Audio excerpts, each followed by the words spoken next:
Hello good evening students. मैं आप लोग अपने चैनल मैथ्स क्लासेस बाय दीपक राज पे स्वागत करता हूं। मैं बहुत दिनों से वीडियो नहीं बना पा रहा हूं क्योंकि समय के थोड़ा अभाव के कारण, क्योंकि मेरा ऑफलाइन बैचेस शुरू हो गया, इसलिए समय नहीं मिल पाता है। लेकिन जब भी फ्री टाइम मिलेगा जरूर आप लोग के लिए मैं वीडियो अपलोड करूंगा। मैथमेटिक्स से तो है ही, इसके अलावा भी और भी बहुत सारे विषय, लेकिन कम से कम समय जब मिलेगा तो मैथमेटिक्स का वीडियो जरूर मैं आप लोगों को चैप्टर वाइज अपलोड करता रहूंगा। देखिए, तो आपका जो है क्लास 10th, अब तो क्लास 9th में पढ़ के जो आए हैं क्लास 10th में एनईपी आने वाला है, नेशनल एजुकेशन पॉलिसी। लेकिन इस बार कहीं हो सके तो जिसका रजिस्ट्रेशन हो चुका है 9th में उसका वही रहेगा, मतलब उसका बोर्ड का एग्जाम अगला बार हो सकता है 2023 में ले सकता है। इसीलिए जो है इस बार एडमिशन होगा, जिसका रजिस्ट्रेशन होगा उसके लिए कहीं जो है एनईपी मतलब काम करेगा, और उसके लिए जो बोर्ड का एग्जाम अगला बार नहीं होगा। लेकिन देखिए क्या होता है, सरकार की नीति वो सरकार के ऊपर है। तो आपका जो है क्लास 9th करके अब आए हैं आप लोग क्लास 10th में। पहले तो क्लास 10th में आपको सिलेबस के बारे में जानकारी होनी चाहिए कि सिलेबस आपको कितना है, कितना नंबर का एग्जाम होता है, कितना हमको लाना है उसमें, उसके बारे में आपको पहले बताना है कि क्या उसमें कितना जो है आपको लाना है और कितना टोटल का एग्जाम होता है।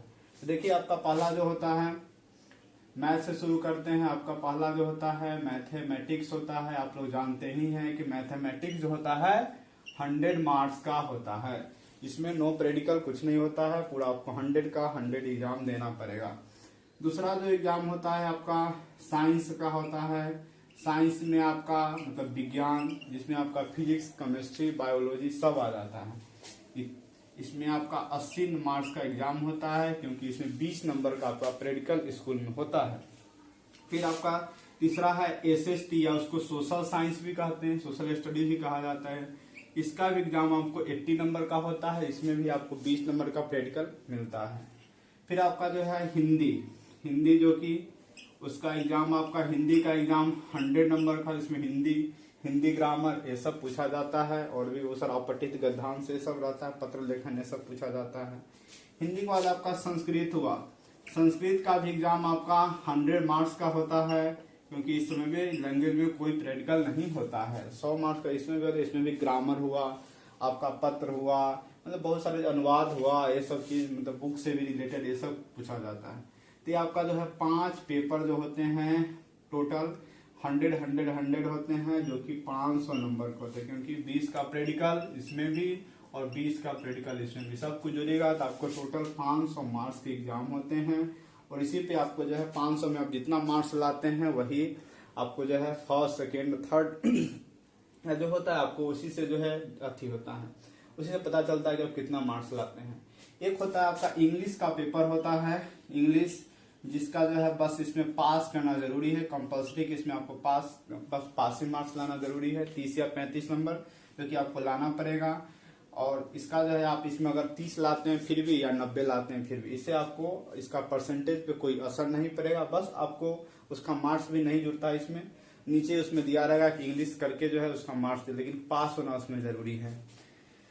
इसीलिए जो है इंग्लिश कोई इंपॉर्टेंट है, लेकिन उतना ज्यादा इंपॉर्टेंट नहीं है जितना आपको ये 5 पेपर, क्योंकि परसेंटेज आपको यही 5 से डिसाइड होगा। इंग्लिश आपको जानना जरूरी है, क्योंकि इंग्लिश का तो हर जगह अब जमाना आ गया है, लेकिन इतना ध्यान नहीं देना है कि 5 जो है वीक हो जाए। इसलिए आपको मेनली 500 पे फोकस करना है, और 500 में जो है कोशिश करना है कि हमेशा जो है 300 प्लस ही जाए, क्योंकि मार्क्स भी अब अच्छे खासे आने लगे हैं। 98% तक जो है बच्चे के मार्क्स आते हैं। हमेशा कोशिश करना है कि 400, 450 प्लस मार्क्स लाने का, 400, 450 मार्क्स लाने का, क्योंकि 80%, 90% से ऊपर मार्क्स रहता है तो अभिवेशन माना जाता है। तो यही आपका सिलेबस है। मैथमेटिक्स 100 मार्क्स का, साइंस 80 मार्क्स और 20 प्रैक्टिकल है। एसएसटी यानी कि इसको हम सामाजिक विज्ञान कहते हैं, जो कि 80 नंबर का एग्जाम होता है और 20 का प्रैक्टिकल होता है। हिंदी 100 मार्क्स का एग्जाम होगा। संस्कृत का भी 100 मार्क्स का एग्जाम होगा, तो टोटल आपको 500 का एग्जाम होगा। उसमें आपको 400 या जितना आप मार्क्स अपने अनुसार जो है गेन कर सकते हैं। इंग्लिश का भी एग्जाम होगा, यानी कि 6 गो एग्जाम आपका बोर्ड में होगा, लेकिन इंग्लिश में पास करना अनिवार्य है। कोई जरूरी नहीं कि इसमें आपको 90 लाए, 80 लाए, आप अपने कैपेबिलिटी, अपने क्षमता के अनुसार इसमें आप ला सकते हैं। तो आपको मेनली जो है हम मैथमेटिक्स जो है पढ़ाएंगे। वैसे मेरे ऑफलाइन बैचेज में हर सब्जेक्ट पढ़ाया जाता है, हम एसएससी भी पढ़ाते हैं, वहाँ भी संस्कृत भी पढ़ाते हैं, और भी इंग्लिश भी पढ़ाते हैं, लेकिन यहाँ पे समय का अभाव कारण जो है मैथमेटिक्स कोशिश करेंगे कि जितना भी चैप्टर है सभी को पढ़ाया जाए। जो इम्पोर्टेंट क्वेश्चन, क्योंकि हर एक क्वेश्चन को तो नहीं पढ़ा सकते हैं, क्योंकि हर एक क्वेश्चन पढ़ाने के लिए तो समय चाहिए, उसमें डेली आपको उसके लिए पढ़ाना होगा, जो समय का थोड़ा अभाव है। इसलिए कोशिश करूंगा कि चैप्टर से जो रिलेटेड जो क्वेश्चंस है, जो कि मेन क्वेश्चंस है, वीवीआई क्वेश्चंस है, उसको पढ़ाया जाए। और भी अगर आपको टोटल क्वेश्चंस पढ़ना है हर एक मतलब वेरिफिकेशन के साथ, हर एक जो है एक्सप्लेनेशन के साथ, आप मेरे बैच में आ सकते हैं। बहुत ही कम फी में हम लोग पढ़ाते हैं, क्योंकि हम लोग भी जिस नीचे मतलब एरिया से आए हैं, गांव के एरिया से, वहाँ जानते हैं कि कितना पैसा का थोड़ा अभाव होता है। तो कोशिश करते हैं कि हम ज्यादा से ज्यादा सस्ता शिक्षा हो। जब अगर सस्ता शिक्षा होगा तो बच्चे ज्यादा से ज्यादा पढ़ेंगे, और ज्यादा से ज्यादा पढ़ेंगे तो क्या होगा, फिर हमारा देश, हमारा राज्य है विकसित करेगा। इसलिए हम लोग बहुत ही कम फीस रखे हैं, मात्र 400 रुपया जो है पर मंथ में आपको हर विषय का पढ़ाते हैं। लगभग 2 घंटा का बैच डेली चलता है, 3 सब्जेक्ट जो है डेली पढ़ाया जाता है। इसलिए ज्वाइन कर सकते हैं आप लोग आके। वहाँ पे सिकंदरपुर के पास में जो है आपका Radha Devi girls high school के पास में मेरा सेंटर है, वहाँ पे सरस्वती ट्यूशन सेंटर के नाम से, वहाँ पे आप लोग आके अपना ज्वाइन कर सकते हैं, पढ़ सकते हैं। जो नहीं आ सकते हैं उनको कोशिश में करूंगा कि आपको जो है कम से कम मैथ्स जो है आपको बता दे, जो कि आपके एग्जाम के लिए बहुत ही इम्पोर्टेंट होगा, महत्वपूर्ण होगा। चलिए हम लोग जो है मैथ्स के बारे में जानते हैं कि मैथ्स का जो है क्या है, इसमें कौन कितने चैप्टर्स है, कितने हैं, कितने मार्क्स से पूछे जाते हैं, इसके बारे में थोड़ा हम लोग बातें करते हैं। तो मैथ्स में जो आपका जो है पहला चैप्टर जो होता है वास्तविक संख्या है। पहला चैप्टर जो कि आप पहले से पढ़ते आइए, मतलब पढ़ते आए होइएगा, 6ठा 7वां 8वां 9वां सब में क्या है, पहला चैप्टर मेनली नंबर सिस्टम, मतलब रियल नंबर यही होता है। पहला आपका जो है रियल नंबर, जिसको हम लोग क्या कहते हैं, वास्तविक संख्या कहते हैं। जो आपको एग्जाम में इससे 10 नंबर का क्वेश्चन पूछा जाता है वास्तविक संख्या से। वास्तविक संख्या से 10 मार्क्स का क्वेश्चन जो है पूछा जाता है। इसलिए इसको पढ़ना उतना ही अनिवार्य, क्योंकि 10 मार्क्स की बात है, इसलिए जो है इसको पढ़ना है। आपका जो है दूसरा पार्ट आता है इसका अलजेब्रा का, जिसको बीज गणित कहते हैं। इसमें 4 चैप्टर है अलजेब्रा में, इसको हम लोग बीज गणित के नाम से कहते हैं। अलजेब्रा जो कि आपको एग्जाम में 20 मार्क्स का अलजेब्रा से क्वेश्चन पूछा जाता है। इसमें 4 चैप्टर है। एक है आपका बहुपद है, दो चर वाले रैखिक समीकरण है, यानी न्यूमेरिकल इक्वेशन, 2 वेरिएबल्स, पोलिनोमियल्स, द्विघात समीकरण है, क्वाड्रेटिक इक्वेशन, और चौथा है एपी, अरिथमेटिक प्रोग्रेशन, समांतर श्रेणी। इसमें आपको 4 चैप्टर आते हैं, जिसमें आपको टोटल 20 मार्क्स के क्वेश्चन अलजेब्रा से पूछे जाते हैं। तीसरा आपका जो है ज्यामिति है, इसको ज्योमेट्री कहते हैं।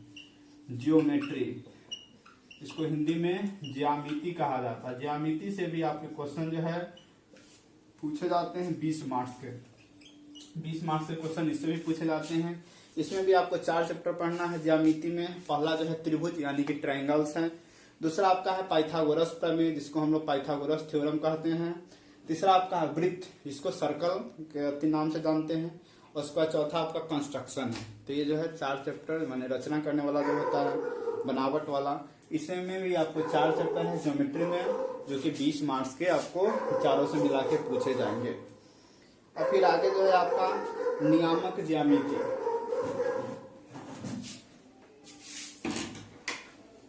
अब आगे जो है आप देखिएगा 5वां नंबर पे है नियामक ज्यामिति, जिसको हम लोग कोऑर्डिनेट ज्योमेट्री कहते हैं।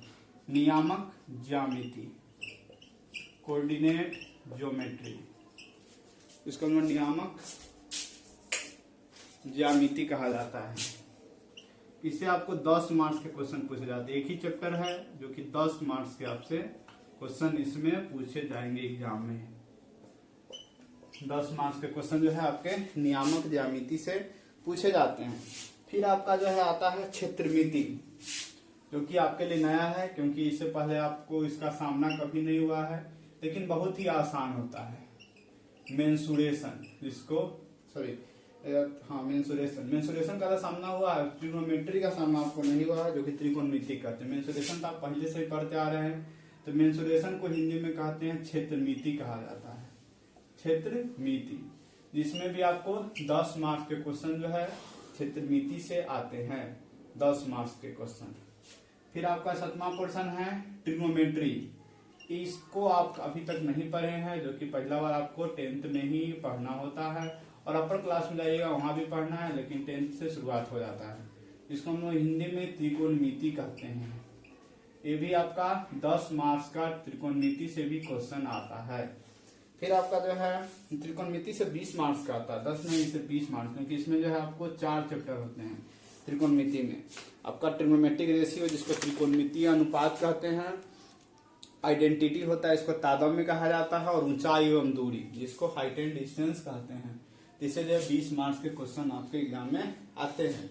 अब आपका लास्ट जो बचा इसको हम लोग कहते हैं सांख्यिकी और प्रोबेबिलिटी, मतलब प्रायिकता कहा जाता है। सांख्यिकी और प्रायिकता जो आप पहले से ही इसके बारे में जानते हैं, हर साल आपको ये पढ़ना होता है।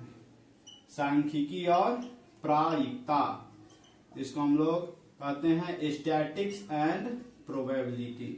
इसमें मीन, मीडियन, मोड, माध्य, माध्यिका, बहुलक यही सब इसमें पढ़ना होता है। स्टैटिक्स एंड प्रोबेबिलिटी इसे भी आपको 10 मार्क्स के क्वेश्चन पूछे जाते थे। यही आपका सिलेबस है, 10, 20, 30, 20, 50, 10, 60, 10, 70, 10, 20, 90 या 10, 100, यही 100 नंबर का आपका जो है सिलेबस है। और यही एग्जाम में आएंगे। पहला वास्तविक संख्या से 10 मार्क्स, अलजेब्रा से 20 मार्क्स, ज्योमेट्री से 20 मार्क्स, कोऑर्डिनेट ज्योमेट्री से 10 मार्क्स, मेंसुरेशन से 10 मार्क्स, ट्रिग्नोमेट्री से 20 मार्क्स, सांख्यिकी और प्रायिकता से 10 मार्क्स। इतने आपको जो है एग्जाम में क्वेश्चन इतने मार्क्स को देखने को मिलेंगे। हर एक चैप्टर इंपॉर्टेंट है, क्योंकि हर एक चैप्टर में मार्क्स अच्छा खासा है, इसलिए हर एक चैप्टर को पढ़ना अनिवार्य है। तो पहला जो आपका चैप्टर है वास्तविक संख्या है। तो पहले हम लोग सिलेबस, आप लोग जो इनको पता नहीं है मार्क्स अपना नोट कर सकते हैं कि इसमें कौन कितना मार्क्स का है।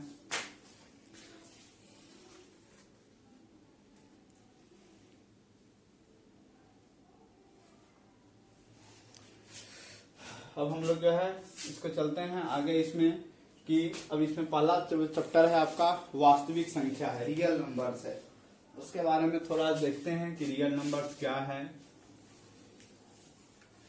अभी तक आप बहुत सारे संख्या के बारे में पढ़े होंगे, मतलब बचपन से ही लेके 9 तक आप बहुत सारे संख्या के बारे में पढ़े होंगे। जिससे पहला तो आपका नेचुरल नंबर, प्राकृतिक संख्या, यानी कि उसको गिनती की संख्या कहते हैं, तो उसके बारे में जानते होइएगा। इसको नेचुरल नंबर कहा जाता है। प्राकृतिक संख्या वैसी संख्या होती है जो गिनती की संख्या को हम लोग क्या कहते हैं प्राकृतिक, 1 से लेके 2, 3, 4, 5 इस तरह से लेके अब जहां तक गिनते जाइए, अमेरिका, लंदन, विदेश जहां तक जाइए, उसका कोई लास्ट छोर उसका कहीं खत्म नहीं होगा। तो उसको हम लोग प्राकृतिक संख्या यानी कि गिनती की संख्या कहते हैं। दूसरा आपको होता है पूर्ण संख्या, इसको होल नंबर आप इंग्लिश में कहते हैं। होल नंबर जो 0 से लेके 0 मतलब गिनती की संख्या में जब 0 जोड़ देते हैं तो आपका पूर्ण संख्या बनता है। तीसरा आपका होता है सम संख्या पर होइएगा, जो 2 से विभाजित होने वाली संख्या सम संख्या होती है। विषम संख्या पर जो 2 से विभाजित नहीं होती है वो विषम संख्या होती है। फिर आप पढ़े होइएगा अभाज्य संख्या, भाज्य और अभाज्य पढ़े होइएगा। भाज्य संख्या वैसी संख्या होती है जिसका क्या होता है 1 से, अपने आप से, और इसके अलावा भी बहुत सारा उसका क्या होता है मतलब फैक्टर यानी कि गुणनखंड होता है। उसको हम लोग क्या कहते हैं भाज्य संख्या कहते हैं, जिसको इंग्लिश में हम लोग कंपोजिट नंबर कहा जाता है। उसका 2-3 नाम, उसका एक यौगिक संख्या भी भाज्य संख्या कहा जाता है, और एक जो है संयुक्त संख्या भी। भाज्य का 3 नाम है, भाज्य संख्या का जो है 3 नाम है। इंग्लिश में बस एक ही नाम है, लेकिन हिंदी में कभी कभी आपको भाज्य दे देगा, कभी कभी कंफ्यूज करने के लिए यौगिक भी देता है, और कभी कभी जो है इसको संयुक्त भी कहता है।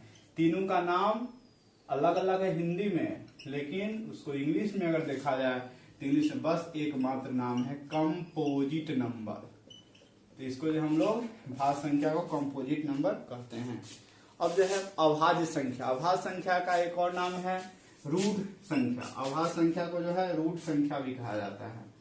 ये नाम जाना जरूरी है, क्योंकि कहीं कहीं पे आपको अभाज्य देगा तब तो आप पहचान लीजिएगा, लेकिन अगर रूट देगा तो आप कहिएगा ये कौन ग्रह से आ गया रूट संख्या नाम। इसलिए जो है क्योंकि नाम जो है आप नहीं जानते होइएगा तो एग्जाम में आपको परेशानी करेगा, इसलिए जानना जरूरी है कि अभाज्य को रूट भी कहते हैं। उस टाइम ऐसा नहीं लगे कि नाम जो है कुछ अलग है।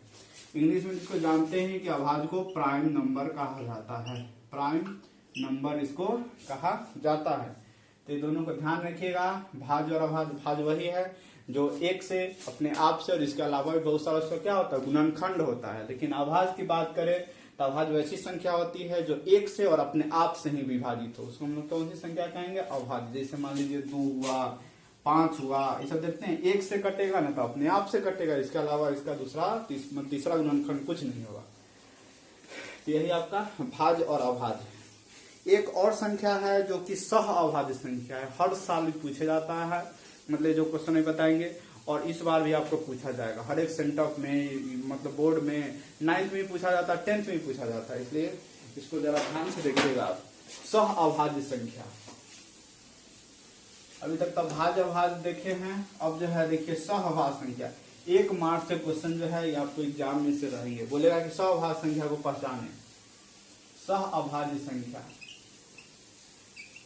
सह अभाज्य जिसको हम लोग इंग्लिश में को प्राइम नंबर कहते हैं, सह अभाज्य संख्या, इसको हम लोग इंग्लिश में को प्राइम नंबर कहा जाता है, को प्राइम नंबर इसको इंग्लिश में कहा जाता है। सहअभाज्य संख्या वैसी संख्या को कहते हैं, वैसी दो संख्या जिसका एचसीएफ करने का उसका मौस क्या हो, 1 हो, तो उसको मतलब सहअभाज्य संख्या। जैसे मान लीजिए आप 5 7, इसका मौसा जरा निकालिए, इसका मौसा निकालिएगा यानी कि एचसीएफ निकालिएगा तो क्या होगा, 1 होगा कि नहीं होगा आपका। जो इसी तरह से 10 11 17 18 मतलब कोई भी दो संख्या लीजिए और उसका क्या है, उसका मौसा को निकालने पे 1 होता है, तो कौन सी संख्या होगी, सह अभाज्य संख्या कहलाएगी।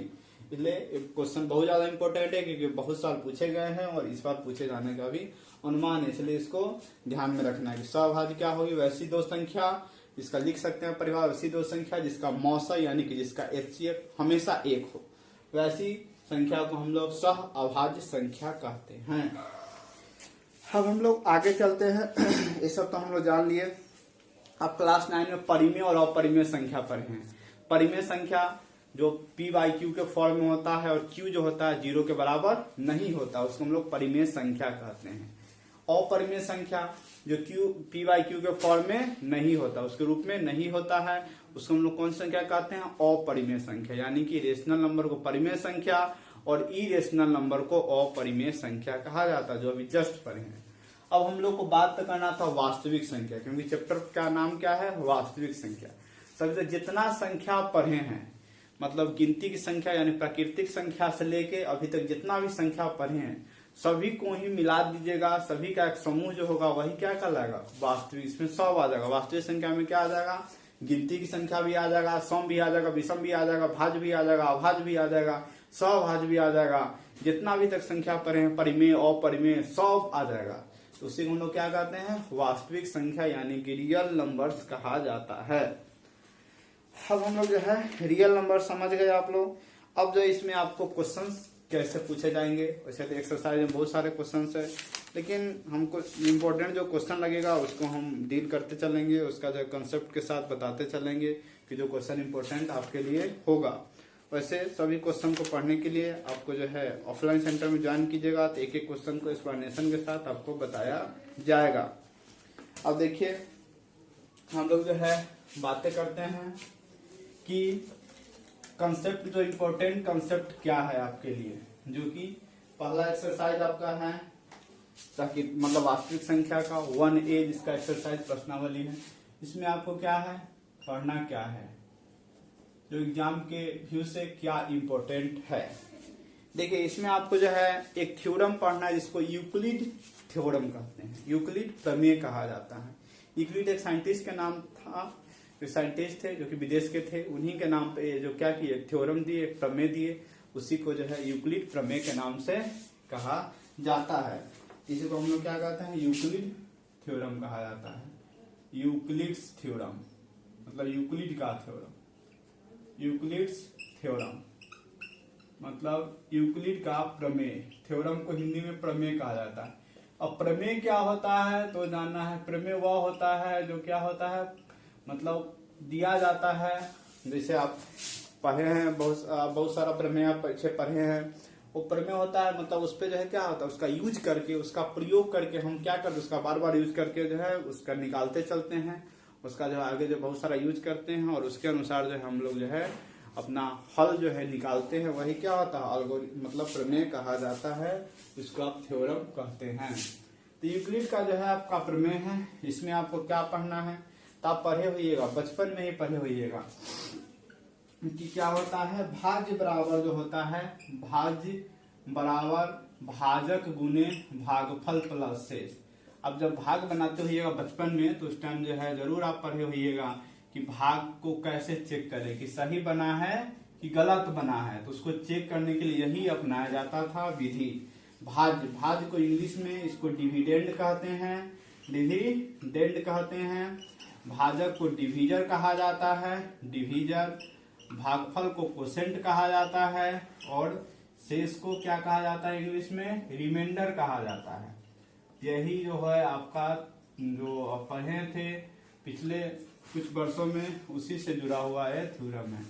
अब इसको जो है यूक्लिड का प्रमेय कैसे क्या कहता है, तो यहाँ भाज्य को मान लिया है ए, भाजक को मान लिया है बी, भागफल को मान लिया है क्यू, इंटू का साइन है, और रिमाइंडर शेष को मान लिया है आर। जहां कह रहा है कि क्या होगा, वेयर, या जहां जीरो जो होगा मतलब रिमाइंडर जो है जीरो भी हो सकता है, जीरो से बड़ा भी हो सकता है, लेकिन रिमाइंडर हमेशा जो है किससे, जो देख रहा है बी यानी कि डिवीजर यानी कि भाजक से क्या होगा, छोटा होगा। तो यही थ्योरम है आपका यूक्लिड का, जो कि यही से निकल के आया है। A is equal to B Q plus R, जहाँ ए क्या है, भाज्य है यानी कि डिविडेंड है, बी आपका डिवीजर यानी कि भाजक है, क्यू यानी कि कोसेंट भागफल है, और आर यानी कि रिमाइंडर शेष है। जहाँ जीरो क्या होगा, आर के बराबर भी हो सकता है, इसका ग्रेटर का भी साइन है यानी कि बड़ा भी हो सकता है, इक्वल भी हो सकता है, और हमेशा वो बी से मतलब क्या होगा, छोटा होगा। शेष जो होगा हमेशा भाजक से छोटा होता है। तो यही आपका थ्योरम जो है यूक्लिड का थ्योरम कहलाता है। तो इसको आप लोग जो है नोट कर सकते हैं, यूक्लिड का थ्योरम।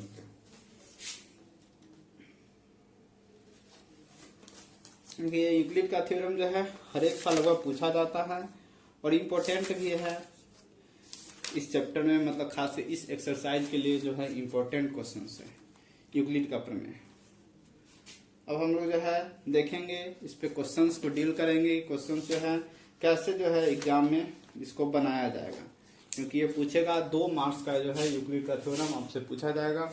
कहेगा इसको जो है सिद्ध करके यूक्लिड के प्रमेय की विधि का प्रयोग करके इसका क्या कीजिए, मौसा निकालिए। तो आपको जो इस तरह से क्वेश्चन दिया रहेगा, तो उसको आप कैसे निकालिएगा उससे हम लोग बातें करते हैं।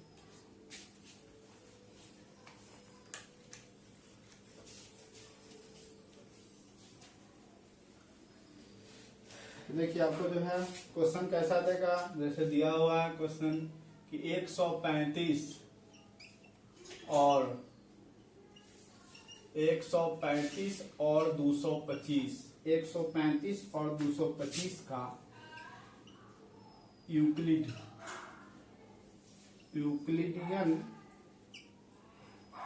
एल्गोरिदम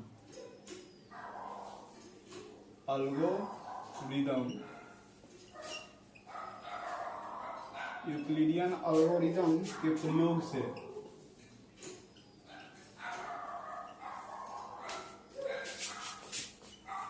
मौसा निकाले। आपको अगर नहीं देगा इसका प्रयोग तो किसी विधि से आप निकाल सकते हैं, गुणनखंड विधि से निकालिए, भाग विधि से निकालिए, मौसा आपको जैसा मन है।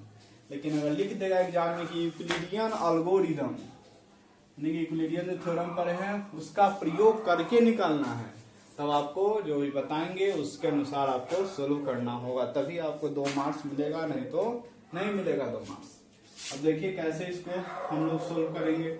135 और 225 का क्या करना है, निकालना है। तो इसमें देखना है कि बड़ा अंक क्या है, देखिएगा यहाँ बड़ा अंक, यहाँ बड़ा अंक 225 है, यहाँ बड़ा अंक क्या है 225 है, यहाँ आपको बड़ा अंक 225 है। कुछ नहीं करना है, आपको जो है लिखिएगा यूक्लिडियन एल्गोरिदम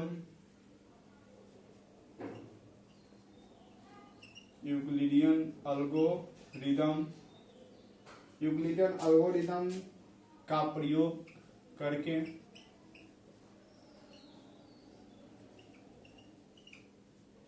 जो क्या a equal to B Q plus R है उसका प्रयोग करके, तो आपको जो है इसको 135 और 225 को क्या करना है, बगल में भाग दे देना है, बड़ा है 225, तो इसमें 135 से भाग दीजिएगा। एक बार में 135 होगा, शेष बचेगा 90 बचेगा।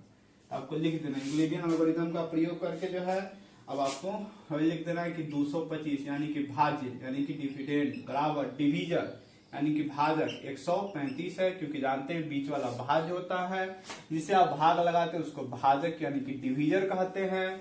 जो आपका जितना बार में कटता है उसको हम लोग भागफल कहते हैं, और नीचे शेष होता है यानी कि रिमाइंडर होता है। तो जानते हैं अभी बताएं भाज्य बराबर क्या होता है, भाजक उन्हें भागफल क्या है 1 है और शेष क्या है 90 है, तो इतना आया। ठीक है, 225 को 135 प्लस 1 प्लस 90 जो कि आ गया। अब आपको क्या लिखना है, यहाँ भाजक क्या है, यहाँ भाजक जो है कितना है, भाजक 135 है, यहाँ भाजक 135 है और शेष कितना है 90 है और शेष 90। तो आपको देखिए कब तक करना है, जब तक शेष 0 नहीं आ जाता तब तक ये काम आपको करते रहना है। यहाँ भाजक 135 और शेष 90 है। फिर आपको क्या करना है, आगे भाग देना है 90 135, फिर आपको 135 में 90 से भाग देना है। एक बार में 90 होगा, फिर क्या उतरेगा 45, फिर भी देख रहे हैं आपका जो शेष उतर गया। फिर आपको यहाँ पे लिखेगा कि भाज्य कितना है, डिविडेंड 135 है, भाजक कितना है, डिवीजर 90 है, क्वोशेंट यानी कि भागफल कितना 1 है और शेष यानी कि रिमाइंडर कितना है 45 है। फिर देखिए विशेष नहीं आया है जीरो। फिर आगे हमको करना होगा, यहाँ क्या है भाजक, यहाँ भाजक जो है कितना आया है 90, भाजक 90 है और शेष कितना है 45 है। यहाँ भाजक 90 और शेष जो है 45 है। फिर इसका जो है आपको प्रयोग करना है। फिर भाग दीजिए आप 45, 90 में 45 से भाग दीजिए, तब जानते हैं 45 गुना 90 कट जाता है, तो क्या होगा यहाँ 90 इक्वल टू क्या होगा 45 गुने 2 अब प्लस कितना आ गया, शेष में क्या है 0, तो 45 गुने 2 प्लस 0। यहाँ शेष लिखिएगा, यहाँ शेष क्या आ गया 0 आ गया। यहाँ जो है आपका शेष क्या आ गया 0, यहाँ शेष 0 आ गया। जब शेष 0 आ जाएगा तो बस आपका जो है कुछ नहीं करना है। अतः अभीष्ट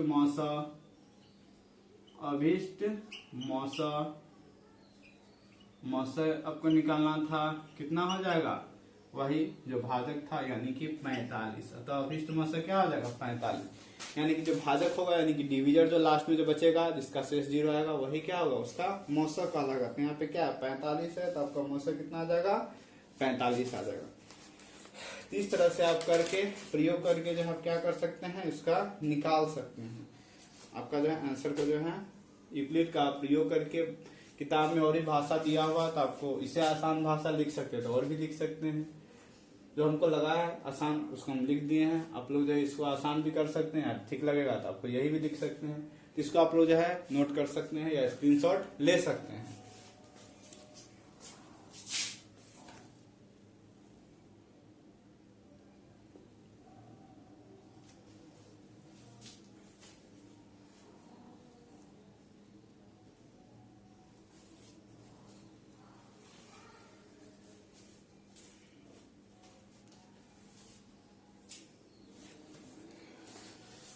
चलिए हम लोग जो है आगे अभी समझ गए होइएगा यूक्लिडियन एल्गोरिथम से। पहले क्या करना है, आपको 2 डिजिट रहेगा, इसमें बरांक जो है उसको लिखना है, बरांक ये है। शुरू कर देना है क्रिया का यूक्लिडियन एल्गोरिथम का प्रयोग करके। आपको जो है दोनों क्या करना है भाग देना है, जो बरांक को छोटा से क्या करना है भाग देना है। भाग दिए हैं, एक बार में आया 135, शेष 90 आया है, इसको लिख दिए कि भाज बावरा भाजक गुने भागफल प्लस शेष, भाजक ही था भागफल यहाँ था शेष यहाँ था, लिख दिए हैं। भाजक आपका जो आया 135 है, शेष जो आपका 90 आया उसको लिख दिए। फिर हम लोग उसका क्रिया की कब तक करना है, जब तक शेष 0 नहीं निकल के आ जाए तब तक उसको करते रहना है। तो यहाँ पे 135 इक्वल टू क्या 90 गुने 1 प्लस 45, क्योंकि भाग दिए हैं तो 90 गुने 1 प्लस 45 आपका आ गया, लेकिन अभी भी शेष 45 है। फिर आगे हम भाजक आपका 90 था और शेष क्या था 45 था, फिर उसका क्रिया करना है। फिर 90 को क्या किया, 45 से भाग दिए, जो कि 2 बार में कट गया। 45 × 90, इससे आपका क्या हुआ, शेष 0 आ गया। जब शेष 0 आ गया तो हमारा मौसा जो है 45 हो गया। इस तरह से आपको जब तक शेष 0 नहीं आ जाए तब तक आपको क्रिया करते रहना है। दो स्टेप लगेगा, 3 स्टेप लगेगा, कोई कोई जो है थोड़ा लंबा भी जा सकता है, लेकिन शेष 0 आपको लाना होगा। देखिए अगर देखा जाए तो सबसे ज्यादा जो क्रॉस मैथ्स में ही लगता है, क्योंकि हम भी जो है 4 महीना लगभग Radha Devi girls high school जो कि सिकंदरपुर में, वहाँ हम भी पढ़ाए, क्योंकि ट्रेनिंग के दौरान हम लोग को बीएड के दौरान वहाँ पे हम लोग को भेजा गया था। इतना पढ़ाने के बावजूद भी जो है थोड़ा वहाँ रिजल्ट से हम लोग सेटिस्फाइड नहीं थे, क्योंकि बच्चे जो है मैथ्स से भागते हैं। पता नहीं क्या बच्चा में बैठा रहता है कि मैथ्स सबसे, अगर देखा जाए सबसे आसान विषय है, क्योंकि 100 मार्क्स में कोई रटना नहीं है, कुछ नहीं करना, बस आपको समझना है और 100 मार्क्स का आपके हाथ में रहता है। इसमें टीचर के ऊपर भी नहीं कि हमको कम दे दिए, हमको ज्यादा दे दिए, जो आप लिखिएगा टीचर जरूर मार्क्स देता है। इसलिए बच्चे सबसे ज्यादा भागते हैं। और सबसे ज्यादा देखा अपनी जिंदगी में, अपनी लाइफ में कोई भी बच्चा सबसे ज्यादा मैथे पढ़ता है।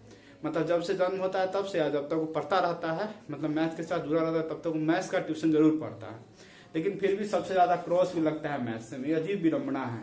इसलिए मेरा प्रयास यही रहेगा कि आपको मैथ्स में कहीं से कोई प्रॉब्लम नहीं हो। बस मैथ्स में आपको प्रॉब्लम कहीं से नहीं हो। मैथ्स ऐसा पेपर इसमें 0 में 0, मतलब 100 में 0 भी आता है और 100 में 100 आता है। मैथ्स एक ऐसा पेपर है जिसमें 100 मार्क्स में बच्चा को 0 मार्क्स भी आता है और 100/100 भी आता है। मात्र एक मैथ, दुनिया का एकमात्र ऐसा पेपर मैथ्स ही है, क्योंकि बाकी आपको भाषा में ऐसा नहीं होता है। क्योंकि भाषा में जो है आपको प्रैक्टिकल का मार्क्स है, कुछ न कुछ बच्चा लिख ही देता है तो उसके अनुसार जो है मार्क्स मिलता है। लेकिन मैथ्स में आपको अगर नहीं लिखेगा तो टीचर मार्क्स नहीं दे पाएंगे, और लिखेगा तो उसको काट भी नहीं पाएंगे। ये सबसे जो है आसान विषय मैथ्स होता है। इसलिए मैथ्स को जो है आप डरिए ना, इससे पढ़िए। मैं ट्यूशन में जब पढ़ाते हैं बहुत ही सिंपल, धीरे आराम से स्लो जो है पढ़ाते हैं। लेकिन थोड़ा अगर समय मिलता तो आप लोग को भी हर एक क्वेश्चन, हर एक टॉपिक के साथ क्लियर करते, लेकिन समय के अभाव कारण जो नहीं कर पाते हैं। तो जो वहाँ पे आ सकते हैं वो आइए, जुड़िए हमसे। और बहुत ही कम फीस में आपको वहाँ पढ़ाएंगे। मात्र 400 रुपया फीस है। और जगह जो है बहुत थोड़ा हाई फी लिया जाता है, लेकिन हम लोग, मेरा यही सोच है कि शिक्षा जो है सस्ता होना चाहिए। शिक्षा अगर सस्ता होगा सभी उसको पा सकता है। अगर शिक्षा महंगा होगा तो फिर जो है हमारा देश जो है मतलब शिक्षित नहीं हो पाएगा अच्छा से। चलिए हम लोग जो है अब आगे चलते हैं। यूक्लिड का प्रयोग कर, इससे डरना नहीं है आपको। मैथ्स को प्रैक्टिस कीजिएगा तो मैथ्स सबसे आसान है। डर जो भागेगा तो सबसे ज्यादा कष्टदायक विषय हो जाता है। इसलिए जो है मैथ्स से भागिए आप लोग नहीं। अब देखिए आपका यूक्लिडियन हुआ, जो कि 1A में प्रश्नावली जो है 1 है, उसमें आपको क्वेश्चन जरूर पूछे जाएंगे एग्जाम में। अगर आपके एग्जाम में जो है 90% चांस है, या 100 भी कह सकते हैं इसको, कि यूक्लिड का सेंटअप टेस्ट में हुआ, नहीं तो आपका फाइनल में पूछे जाएंगे एग्जाम में। इसलिए इसको जो इग्नोर नहीं कीजिए। इसको जो जरूर आप यूक्लिडियन का प्रयोग को समझिएगा और इसको मनाइएगा। चलिए हम लोग जो है आगे प्रश्नावली में चलते हैं। अब आगे प्रश्नावली में क्या है, अभाज्य गुणनखंड।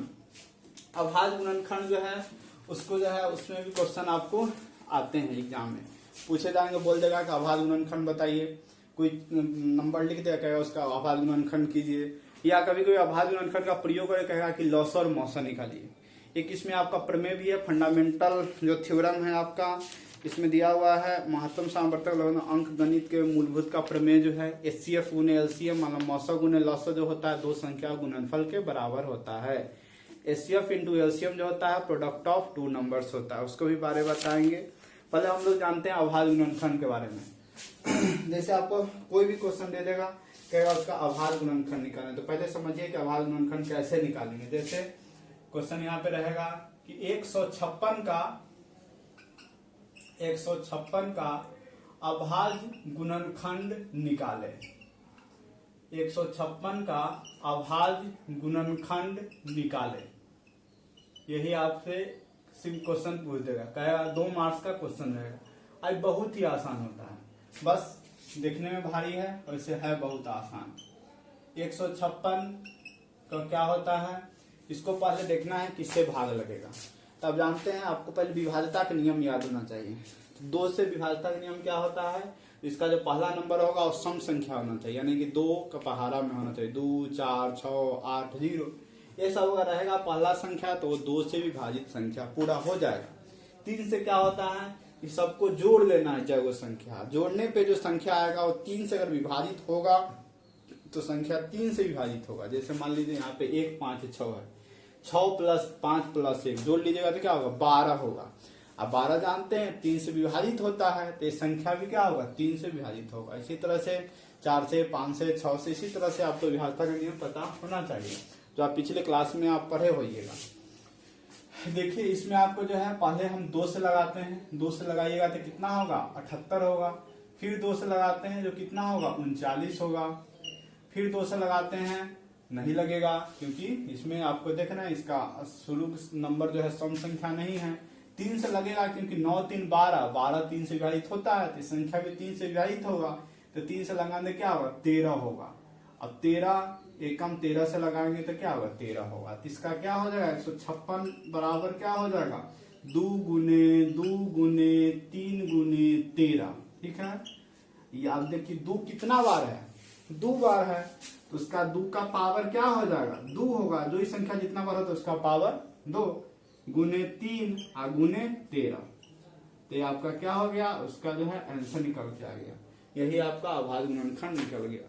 इतना बना दीजिएगा, 2 मार्क्स आपका पक्का है एग्जाम में, इसलिए इस क्वेश्चन जो है बहुत ज्यादा इंपॉर्टेंट है अभाज्य गुणनखंड निकालना। इस टाइप के आपके क्वेश्चन जो है पूछे जाएंगे। बस आपको पहले 2 से देखिएगा, जब तक लगता रहे 2 से लगाना है, फिर 3 से, फिर इस तरह से 4 से 5 से, जब तक लगता रहे लगा के, एक जब तक नहीं आ जाता तो लगाना है और इसको जो है इस तरह से गुना के फॉर्म में लिख देना है। यही आपका अभाज्य गुणनखंड होता है। अब देखिए हम लोग आगे चलते हैं। अभाज्य गुणनखंड की विधि से लॉसो और मौसो को कैसे निकाला जाए, लॉसो और मौसो को कैसे निकाला जाए उसमें हम लोग बातें करेंगे।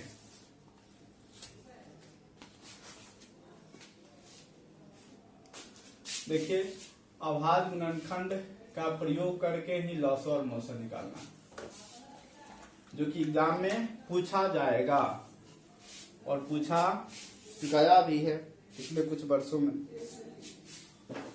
तो क्वेश्चन आपका क्या रहेगा, बहुत आसान क्वेश्चन रहेगा। आपका जो है क्वेश्चन बोलेगा कि 6 इसको 16 और 30 का लॉसा और मौसा का, लॉसा मतलब जानते हैं ना एलसीएम, और मौसा मतलब एचसीएफ। लॉसा और मौसा को अभाज्य गुणनखंड विधि से निकालें, मतलब प्राइम फैक्टराइजेशन मेथड से अभाज्य गुणनखंड विधि से निकालना है। अभाज्य गुणनखंड विधि से निकाले, यही आपको क्या करना है निकालना है 16 और 30 का। कुछ नहीं है, आसान है आपके लिए। 16 और 30 का क्या करना है, लॉसो और मौसो जो है अभाज्य गुणनखंड विधि से क्या करना है आपको निकालना है। तो देखिए इसको कैसे हम लोग आसानी सोल्व करेंगे। तो पहले तो अभाज्य गुणनखंड यानी कि प्राइम फैक्टराइजेशन 16 और 30 का करना होगा। तो 2 से करेंगे 2 8 16, फिर 2 से करेंगे 2 4 8, फिर 2 से करेंगे 2 दूना 4, फिर 2 से करेंगे तो क्या 2 कम 2 होता है। तो देखिए 16 के बराबर क्या हो जाएगा 2 गुने 2 गुने 2 गुने 2, यानी कहने का मतलब है 2 का पावर 4। फिर इसी तरह से 30 का करते हैं, 30 का क्या होगा 15 दूना 30, फिर 3 से करेंगे 3 पचे 15, फिर 5 एकम 5, तो 30 के जगह पे क्या हो जाएगा 2 गुने 3 गुने 5 हो जाएगा। अब देखिए आपको जो है लॉसा और मौसा, अब ध्यान दीजिएगा जरा, मौसा कैसे निकालते हैं और लॉसा कैसे निकालते हैं। तो मौसा जिसको हम लोग एचसीएफ कहते हैं, मौसा जो होता है जो दोनों में हो, मतलब ऐसा संख्या जो क्या है दोनों में उपलब्ध हो, उसको हम लोग मौसा में निकालते हैं। जरा देखिए यहाँ क्या है 2 का पावर 4 है, यहाँ क्या है 2 अकेला है। तो देख रहे हैं 2 तो दोनों में है, लेकिन इसका पावर 4 है, इसका पावर नहीं कुछ है तो क्या 1 है, इसका पावर नहीं कुछ है तो क्या रहता है 1। हमेशा लेंगे 2 को लेंगे लेकिन छोटा वाला लेंगे, क्योंकि 2 का पावर 1 इसमें भी है, क्योंकि आप इसको अगर लिखेगा तो 2 का पावर 1 गुने 2 का पावर 3 लिख सकते हैं। 2 का पावर इसमें भी है और इसमें भी है, तो यहाँ से हम क्या करें, 2 का निकाल देते हैं। लेकिन जरा 3 देखिए इसमें है नहीं है, 5 इसमें है नहीं है, तो आपका मौसा क्या आ गया, एचसीएफ कितना आ गया, 2 आ गया। अब कहिएगा सर 2 का पावर 4 कहा न लिए, तो 2 का पावर 4 नहीं ले सकते क्योंकि आपको बोले हैं मौसा क्या होगा, जो दोनों में उपलब्ध हो। तो दोनों में उपलब्ध 2 का पावर 1 के उपलब्ध है, आई में भी है और आई में भी है। अब आपको लौसा की बात है, यानी कि एलसीएम की बात है। एलसीएम में जिसको हम लोग क्या कहते हैं, लौसा कहा जाता है। लौसा में आपको वही लिया जाता है, बड़ा वाला, जो दोनों में उपलब्ध रहे नहीं रहे कोई मैटर नहीं करता, बस आपको इसमें रहना चाहिए, गुना में होना चाहिए। जैसे यहाँ देखिए 2 का पावर 1 है, 2 का पावर 4 है, तो इसमें हम लोग क्या लेंगे, बड़ा वाला को लेंगे, 2 का पावर 4 को लेंगे, ठीक है। 3 इसमें है लेकिन इसमें नहीं है, फिर भी हम 3 को लेंगे। 5 इसमें है लेकिन इसमें नहीं है, फिर भी हम 5 को लेंगे। तो लौसा में क्या किया जाता है, हमेशा बड़ा वाला पावर को लिया जाता है, और साथ में इसमें रहे नहीं रहे कोई मैटर नहीं करता, आपको उसको लेना है। तो 2 का पावर 4 मतलब 4 में गुना कीजिएगा तो क्या होगा, 16 होता है, और 16 दिया 48, और पंचे कितना होता है, 48 में से 240, आपका आंसर कितना हो जाएगा, 240 हो जाएगा।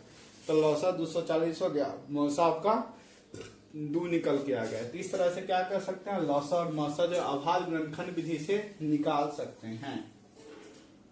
एग्जाम में जो आपसे पूछा जाएगा 2 मार्क्स का क्वेश्चन रह सकता है, इसलिए इसको जो है ध्यान से समझने का प्रयास करें। अब देखिए हम लोग फिर हम लोग नेक्स्ट आगे चलते हैं।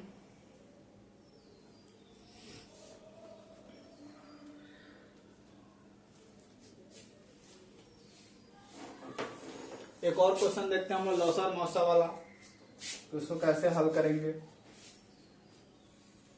देखिए उस क्वेश्चन को कैसे हल करेंगे, जैसे आपका एक क्वेश्चन दिया हुआ 72 और 120, 72 और 120 का हल करना है। कुछ नहीं करना है, आपको 72 और 120 को अभाज्य गुणनखंड विधि से लौसा और मौसा निकालना है। किसका किसका, 72 का और 120 का। कुछ नहीं करना है आपको, 72 है तो उसको पहले अभाज्य गुणनखंड कीजिए, 2 से लगाएंगे 36 बार में, 2 से लगाएंगे 18 बार में, 2 से लगाएंगे 9 बार में, 2 से नहीं लगेगा 3 से लगेगा 3 बार में, 3 से लगाएंगे 1 बार में। तो क्या हो जाएगा 72 जो हो जाएगा, 2 कितना बार है, देखिए 3 बार है, तो 2 का पावर हम लोग क्या लिख देंगे 3। 3 कितना बार है, 2 बार है, तो 3 का पावर क्या लिखेंगे 2, पावर मतलब घात, 2 का घात 3 और 3 का घात 2। अब इसी तरह से 120 को करेंगे, 2 से लगाएंगे 120 में तो कितना बार में 60, फिर लगाएंगे 2 से तो कितना बार में 30, फिर लगाएंगे तो 15, 3 से लगाएंगे तो 5, 5 से कम 5 होगा। अब फिर आपको लिख देना है 120 बराबर क्या होगा, 2 कितना बार है 3 बार है, तो 2 का पावर 3, 3 कितना बार है 1 ही बार है, 5 भी क्या 1 ही बार है, हो गया। अब आपको उसको पहले क्या निकालना है, मौसा यानी कि HCF। अब HCF कैसे निकालेंगे, तो आपको बोले ये दोनों में हो, तो देखिए 2 इसमें भी है, 2 इसमें भी है, 2 इसमें भी है। अब पावर की बात करते हैं, घात देखिए 2 का घात 3 और 2 का घात 3 बराबर है दोनों में, तो सीधे उसको निकाल लेंगे 2 का घात 3। लेकिन मान लीजिए अगर 2 का घात के जगह पे यहाँ पे 3 के जगह पे क्या रहता, 2 रहता, तो आप किसको लेते, 2 का घात 3 को लेके 2 का घात 2 को लेते, तो आप हमेशा 2 का पावर 2 यानी कि 2 का घात 2 को लेते, क्योंकि मौसम में जो है हमेशा छोटा वाला घात को लिया जाता है। लेकिन यहाँ पे तो दोनों सेम घात था, इसलिए 2 का पावर 3 यानी कि घात 3 को लिए हैं।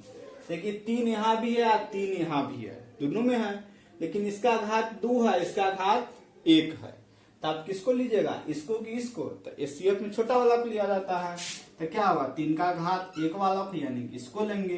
देखिए 5 इसमें है लेकिन इसमें नहीं है, तो इसका काम तमाम हो गया, नहीं लिया जाएगा।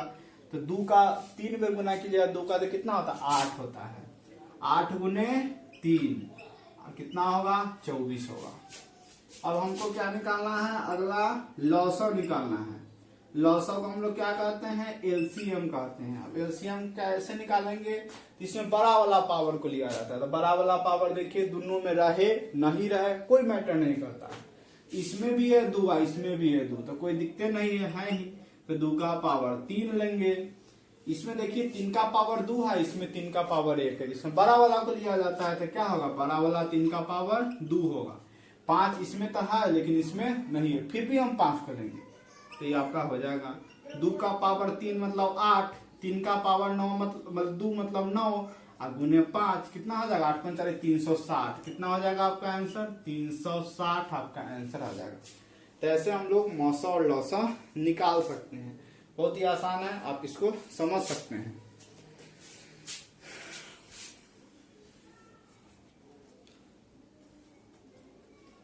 अब हम लोग आगे चलते हैं।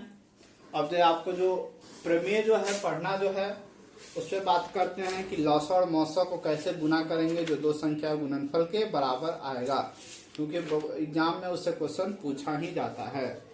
अंक गणित, महत्तम सामर्थक और लघुत्तम सामर्थक निकालने का जो अंक गणित के मूलभूत प्रमेय है यहाँ पे जो है बता देते हैं। इसी पे आपको अप्लाई भी कर देंगे। देखिएगा कैसे काम करता है। लिखिएगा मौसा और लौसा, मौसा और लौसा, मौसा और लौसा निकालने के, मौसा और लौसा में अंक गणित के, अंक गणित के मूलभूत प्रमेय, मूलभूत प्रमेय यानी कि हम लोग कह सकते हैं कि फंडामेंटल थ्योरम ऑफ प्रमेय का प्रयोग। इसको जो है जो इंग्लिश वाले हैं लिख सकते हैं फंडामेंटल थ्योरम ऑफ किसका, अरिथमेटिक। फंडामेंटल थ्योरम क्या करना है, अरिथमेटिक निकालना है in HCF and LCM. Fundamental theorem of arithmetic इन एलसीएम और एचसीएफ निकालने में देखिए इसमें आपको कुछ नहीं है, एलसीएम गुने एचसीएफ, यानी कहने का मतलब है कि लौसा गुने मौसा, लौसा गुने मौसा किसके बराबर होता है, लौसा गुने मौसा जो होता है प्रोडक्ट ऑफ 2 नंबर्स। इंग्लिश वाले लिख सकते हैं प्रोडक्ट ऑफ 2 नंबर्स, 2 नंबर्स यानी कि 2 संख्याओं का, हिंदी में इसको कहते हैं गुणनफल, 2 संख्याओं का गुणनफल। तो लौसा और मौसा का जो गुना होता है वो क्या होता है, 2 संख्याओं का गुणनफल के बराबर होता है। यही आपका जो है बहुत ही ज्यादा इम्पोर्टेंट है। लौसा गुने मौसा बराबर 2 संख्याओं का गुणनफल। इससे क्वेश्चन आपको रहता भी है एग्जाम में, इसलिए जरूरी है। अब देखिए हम लोग इस पे जो है कैसे क्वेश्चंस आपको एग्जाम में पूछे जाएंगे, जरा इस पे अप्लाई करके हम लोग देखते हैं कि क्या ऐसा ही आता है। तो देखिए जरा लौसा क्या इसका निकला है 360, तो इसको लिखेंगे 360। इसका मौसा क्या निकला है तो 24, तो गुने 24 किसके बराबर होना चाहिए, इस दोनों के गुना के बराबर, तो 72 गुने 120 क्या होना चाहिए, 72 गुने 120। आप इसको गुना करके देखिएगा तो क्या मिलेगा आपको, आंसर उतना ही मिलेगा जितना इसको गुना करके आएगा। इसको जो है आप गुना करके चेक कर सकते हैं, 72 गुने 120 को और 360 गुने 24 को आपको आंसर जो है समान मिलेगा। फिर 72 120 को गुना करेंगे तो 72 गुने 144 और 72, 4 4 2 6 7 41 कितना आएगा 8640। इसको भी गुना कीजिएगा तो इतना ही आएगा, और इसको भी गुना कीजिएगा तो आपको वो इतना ही मिलेगा। इस तरह से क्या कर सकते हैं, आप उसका मान निकाल सकते हैं। मतलब उसको जो है सिद्ध, कभी कभी पूछता है एग्जाम में कि एलसीएम और एचसीएफ निकाले और साथ में उसको सिद्ध करे, ये जो मूलभूत प्रमेय उसको सिद्ध भी करे। तो आपको पहले इतना बनाना होगा, मतलब मौसा लौसा निकालना होगा, और तब आपको ऐसा ही सिद्ध करना होगा कि लौसा गुने मौसा बराबर 2 संख्याओं का गुणनफल, एचसीएफ गुने LCM is equal to product of 2 number. तो आपको ऐसा ही दिखाना होगा, मौसा लौसा गुना करना होगा, फिर इस दोनों को गुना करना होगा, तब दोनों को संख्या को बराबर दिखाना होगा। तो आपको इतना कीजिएगा तब जाके आपको मार्क्स पूरा मिलेगा। तो ऐसे भी पूछा जाता है, या आपकी बुक में भी ऐसा क्वेश्चन दिया हुआ है बनाने के लिए, सिद्ध करने के लिए। और देखो एक बात और ध्यान में रखिए आप लोग, जो सिद्ध जो होगा केवल 2 संख्या के लिए होगा, जैसे आपको कभी कभी यहाँ पे दो संख्या है ना, एक और संख्या दे देगा, लेकिन इस पे ही काम नहीं करता, हमेशा करता है दुइये वो संख्या, दुइये वो अंक वाले पे ही हमेशा काम करेगा। ये भी आपको ध्यान में रखना, क्योंकि एमसीक्यू में कोई पूछ देता है, इसलिए आपको हमेशा ये जो काम करेगा दुइये वो पे काम करेगा।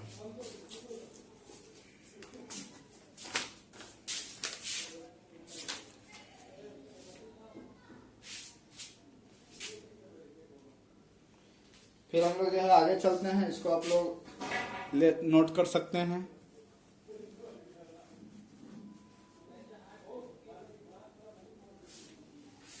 कभी कभी आपको जो है मौसा दे देगा, कहेगा लौसा बताइए, कभी कुछ दे देगा। जैसे आपको यही क्वेश्चन है, इसको देखिए कैसे आपको दे देगा।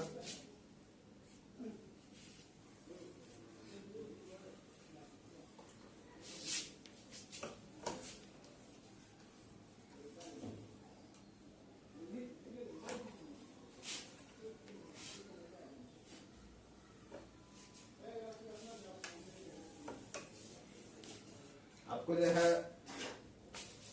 कैसे क्वेश्चन पूछ सकता है, देखिए जैसे आपको देगा कि 72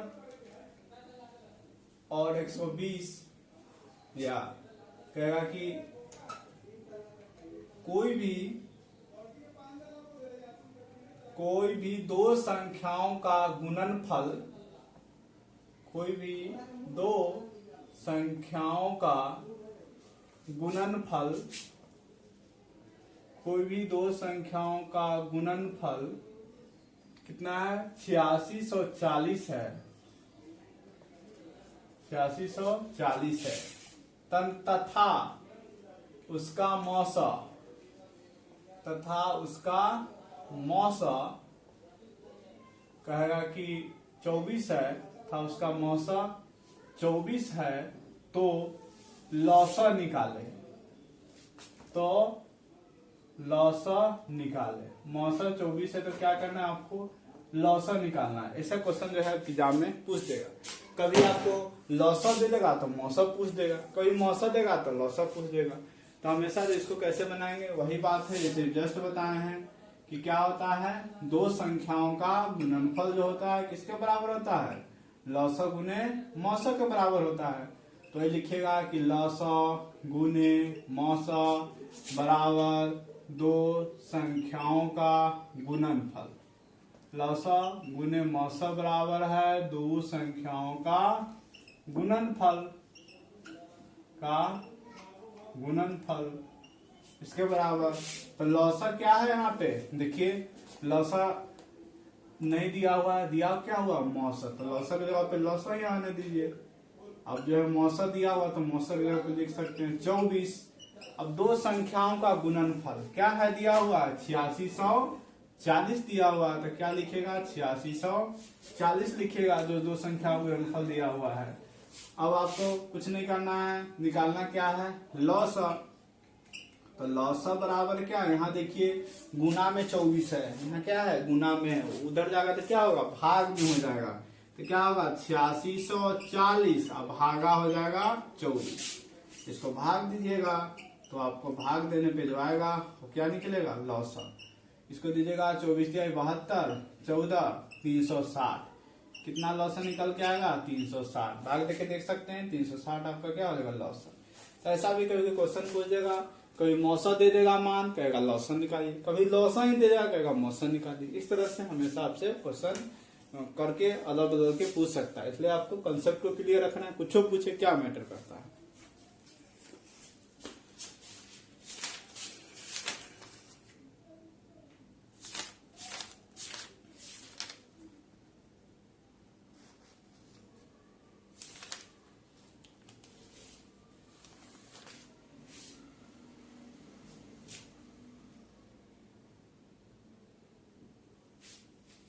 इसको आप लोग नोट कर लिए होइएगा। तो आपका जो है पहला जो एक्सरसाइज है 1A और 1B का जो इम्पोर्टेंट क्वेश्चन है आपको बता दिया गया है। अब जो है आपका अगला एक्सरसाइज है 1C और 1D, जो मतलब चैप्टर का जो बाकी जो पोर्शन है उसका जो है सेकेंड लेक्चर में, क्योंकि वीडियो ज्यादा लंबा हो जाएगा इसे उसको सेकेंड लेक्चर में हम कंप्लीट करेंगे। आपको जो है क्या करना है, इसको ज्यादा से ज्यादा प्रैक्टिस करना है। मैथ से भागना नहीं है, क्योंकि मैथ से अगर भागिएगा तो आपको जो है बहुत ज्यादा परेशानी, क्योंकि इस चैप्टर से 10 नंबर का आपको पूछने वाला है। इग्नोर कीजिएगा तो 10 मार्क्स से आप हाथ धो बैठिएगा, इसलिए इसको इग्नोर नहीं करना है। इसको जो है ज्यादा से ज्यादा प्रैक्टिस कीजिए, और फिर जो है जिनको अगर संभव हो तो मेरे ऑफलाइन बैच में आके ज्वाइन कीजिए, जो कि आपके सिकंदरपुर के पास है, जो कि जगह भी आप देख सकते हैं। यही जो है आपका है, मतलब पैम्पलेट है, सरस्वती ट्यूशन सेंटर नाम है, क्लास 9th और 10th का, BSCB CBSE board. New batch जो है आपका कल से शुरू हो रहा है 28 मार्च से। फ्री आपको 15 दिन आके देख सकते हैं, पर के फ्री डेमो क्लास, उसमें कोई आपको चार्ज नहीं लगेगा। आप देख सकते हैं कि अच्छा पढ़ाई होता है कि नहीं होता है। सीट की मात्रा बहुत उपलब्ध मात्रा में है, केवल 30 सीट ही उपलब्ध है। सबसे कम फीस में आपको यहाँ पढ़ाया जाएगा, सभी विषय पढ़ाया जाएगा, math, science, SST, English, Hindi, Sanskrit, हर विषय पढ़ाएंगे। और उसके बाद जो है रन करवाया जाता है FCI गोडाउन के पास है, सिकंदरपुर मुजफ्फरपुर, जो कि Radha Devi girls high school के पास में भी है। जिनको संभव है यहाँ पे आ सकते हैं। आपको कहीं और जगह से आपको जरूर अच्छा यहाँ पे, मतलब आप देख सकते हैं यहाँ फर्क, आप पढ़िए देखिए, फिर जो है अपना एडमिशन ले सकते हैं। अभी मेरा जो पार्ट बचा, सेकेंड पार्ट में इसको जो हम लोग कवर करेंगे, और इसके बाद जो है आपका इस पहला चैप्टर का जो है कंप्लीट हो जाएगा।